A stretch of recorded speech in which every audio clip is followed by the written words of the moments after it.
శుక్లాంబరధరం విష్ణుం శశివర్ణం చతుర్భుజం ప్రసన్నవదనం ధ్యాయేత్ సర్వవిఘ్నోపశాంతయే. కృష్ణాజిన దానం. కృష్ణాజినమనగా నల్లని మచ్చలు గల ఇర్రి అను మృగపు చర్మం. కృష్ణాజినమును ఎట్టి బ్రాహ్మణునికి ఏ కాలమున ఏ విధానమున దానమియ్యవలెనో తెలుపుమని మనువడగ మత్స్యుడిట్లు తెలిపెను. వైశాఖ పూర్ణిమ, చంద్రసూర్య గ్రహణాలు, మాఘ పూర్ణిమ, ఆషాఢ పూర్ణిమ, కార్తీక పూర్ణిమ, ఉత్తరాయణం, ద్వాదశి తిథి ఈ కాలములందు ఇది దానమిచ్చుట మహాఫలదం. ఆహితాగ్నియగు విప్రుడు దానయోగ్యుడు విధానమిక తెలిపెదను వినము. నరాధిప, గోమయంతో అలికిన శుచి ప్రదేశమున మొదట ప్రశస్తం శోభనము అగు కంబలము పరచవలెను. కొమ్ములు గిట్టలు గల కృష్ణాజినమును దానిపై పరిచి దానికి బంగారు కొమ్ములు, వెండి దంతములు, ముత్తెములతో నూవులతో తోక కుచ్చు అమర్చి నూవులతో ఆ చర్మం కప్పి దానిపై నూతన వస్త్రం ఉంచి దాని నడమ బంగారు నుంచి రత్నగంధాదులతో యథాశక్తిగా అలంకరించవలెను. వీటి యందు 4 దిక్కులందు 4 కాంస్య పాత్రలుంచాలి. అట్లే 4 మట్టి పాత్రలందు వరుసగా తూర్పు మొదలుగా నెయ్యి, పాలు, పెరుగు, తేనె పోయవలెను. సంపెంగ కొమ్మను, రంధ్రం లేని కడువను దీనికి బయటగా శుభచిత్తంతో ఉంచాలి. ఈ చర్మపు అన్ని అంగములందు వేరువేరుగా కొత్త పసుపచ్చని వస్త్రాలను పాదముల కడ మృన్మయ పాత్రలో ఉంచాలి.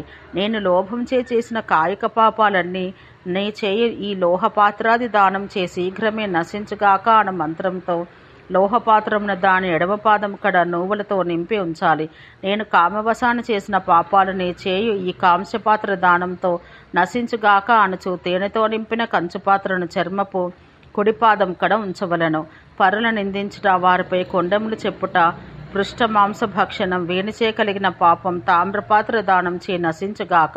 కన్య విషయాన అనృతం పలుకుట వల్ల, గోవులను పరదారులను అనుమానించటం వలన కలిగిన పాపం నీ చేయు ఈ రాగి వెండి పాత్రల దానమును నశించుగాక అనుచు ఈ రాగి వెండి పాత్రలను చర్మంపై ఎడమ కుడి పాదముల కడ ఉంచవలను. జన్మాంతర సహస్రములందు దుర్బుద్ధితో నీ చేసిన పాపమంతా నీ చేయు ఈ స్వర్ణపాత్ర దానమును నశించుగాక. జనార్దన అనుచు బంగారు పాత్ర ఉంచవలను.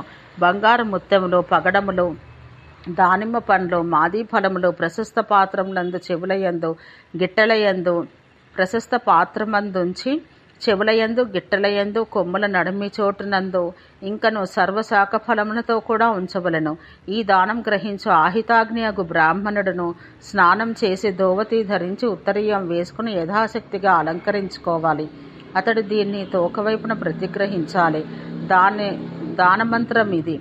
నల్లని కృష్ణాజినమా, నల్లని కంఠం కలవాడు, కృష్ణాజినం దాల్చినవాడు ఒక వృషభధ్వజుడు నీ దానం చే ప్రీతి నందుగాక, నా పాపాలు తొలగుగాక.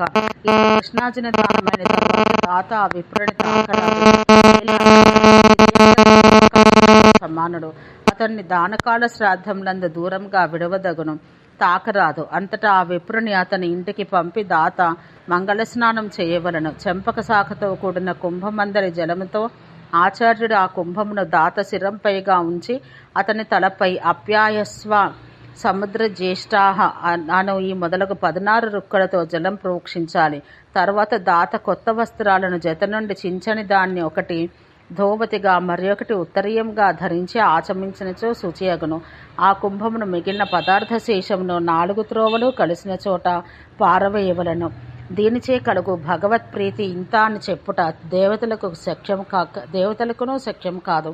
అయినను ఉద్దేశం మాత్రాన చెప్పెదను వినము. సమగ్ర భూదాన ఫలమబ్బును, ఇందు సంశయమే లేదు. కామచారి అయి పోవల సర్వలోక సంచారియగును. ఆ ప్రళయాంతంగా స్వర్గప్రాప్తుడై సుఖించను. వానికి పితృపుత్ర భార్యాదులతోడ వియోగం సంభవించదు. ధనత్యాగ దేశత్యాగములు కలగవు. కృష్ణునికి ఇష్టమగు కృష్ణమృగ చర్మమును సమాహిత చిత్తుడై విప్రునకు దానమిస్తే ఈ యథోక్త దాన ఫలమున శోకరాహిత్యమును మనోభీష్ట ఫలసిద్ధియు కలుగును. ఓం శాంతి శాంతి శాంతి.